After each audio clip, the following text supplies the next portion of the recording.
Hey, what's up, guys? Little man with a big opinion here. Today's news story is a very simple one. The Department of Agriculture has said that they're investing $1 billion into dealing with the egg problem. If you didn't know, at this point we're at roughly 166 million laying chickens that have been killed due to this bird flu thing that's going around.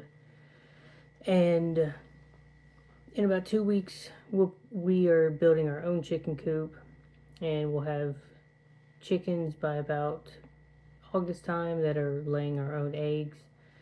That way, we can secure that part of our supply chain. But for the rest of you out there, what you need to know is there are, new discussions basically saying, if a chicken in your flock catches the flu, we want to try to let it run its course. And, the chickens that die, we're going to pay 75% of the cost to replace them. And the chickens that make it through it, we want to put them into a breeding program. That way we can try to, build up some sort of genetic resilience to that. To me, that sounds like the right course of action. I think that is, letting, natural selection, work itself out. They're still working on different vaccines and stuff, but as a prepper, if, none of your chickens interact with any other chickens, the small scale kind of stuff, you're probably not going to have an issue. Most of the problems are coming from, these massive poultry farms that are dealing with, hundreds of thousands of chickens. The average everyday person that's got 6 chickens or they've got 20 chickens or whatever, for the most part, they're not dealing with this problem because they, it's small scale, it's isolated. And if you're not going to do anything for your chickens to get exposed to anything, like ours, they'll have their coop, they'll have a run where, I've figured out you're supposed to have 5 to 8 square feet per chicken, and they're kept within their confines. You're probably not going to run into any issues. So this is just another one of those things where, like us personally, we like, the small farm, grass-fed, free-range kind of chickens anyway. We're just not in a position to do free range right now. Most preppers, that is probably what you're going to do. I don't think preppers are going out and getting 200 or 300 chickens and trying to, do some sort of, small scale operation in that regard. That being said, the information that I think is important for you to know, and I'm still figuring these things out, is your small family that's going to be between 2 and let's say 8 people. You are really only going to need about 6 chickens to, become self-sufficient in the form of eggs. If you're going to do meat chickens, you might up that number to 20 or 30, and that way you're getting about, so if you did 30, you're getting about 25 meat chickens a year, and the rest are going to help you, develop the next year's stock. These are things that you should definitely start when times are easy, when you can go out and buy all the different things, and when you make your mistakes, you can easily pick it back up and learn from them. Um, but again, this is one of those situations where it's going to take 3 to 6 months before we can see populations starting to, increase back to numbers that we saw before all of this. There's definitely more work going into making sure that your population doesn't get sick again. And it's one of those things that's going to take time. So your egg prices will continue to be elevated probably through September to October of this year. And if you want that number to go down much quicker, you should probably do chickens yourself. Almost every town allows you to have chickens. I said town, not city. Cities are a bit more stricter. Like I know for our town, it doesn't cost anything. It just has to be 100 foot away from another occupied dwelling. A lot of towns that, if like that's some of the slimmest restrictions I've seen.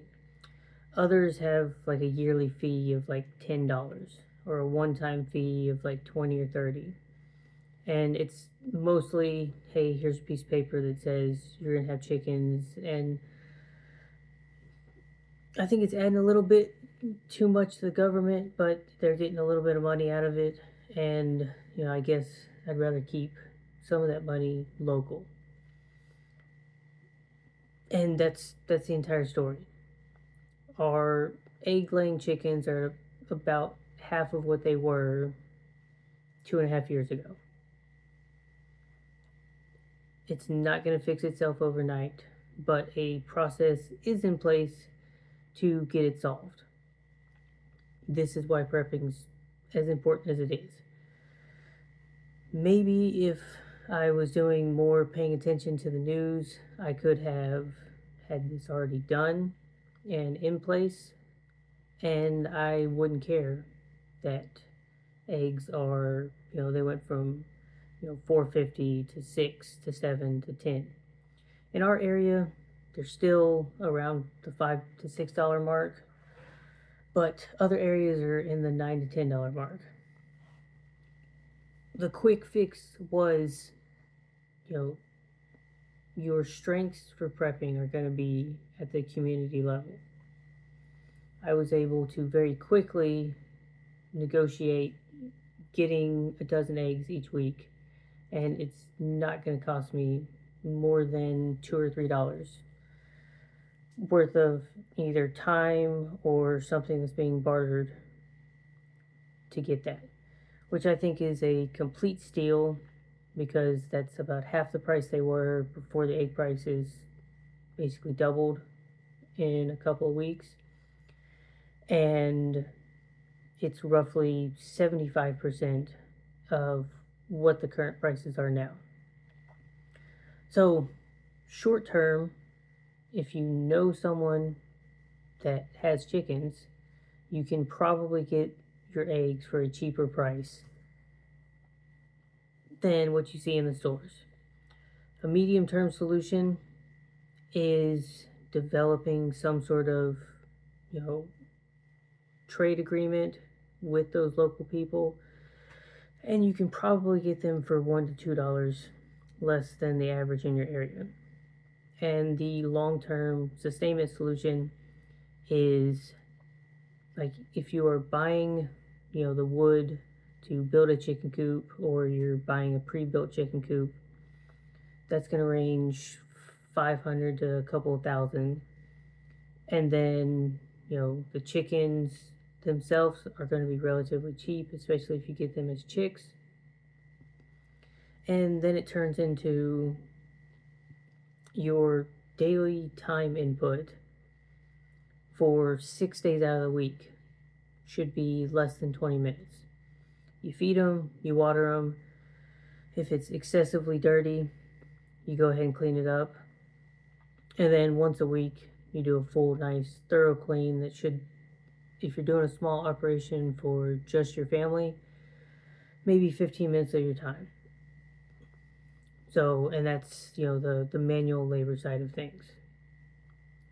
And most of that manual labor is picking up eggs, giving them a slight rinse. So the manual labor isn't even, physically intensive. It's just you're adding a chore that takes about as long as it does to load your dishwasher or unload and reload the dishwasher.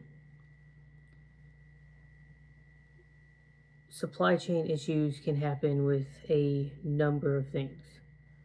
A plant, gets temporarily shut down for repairs, and it could delay something and make its price spike.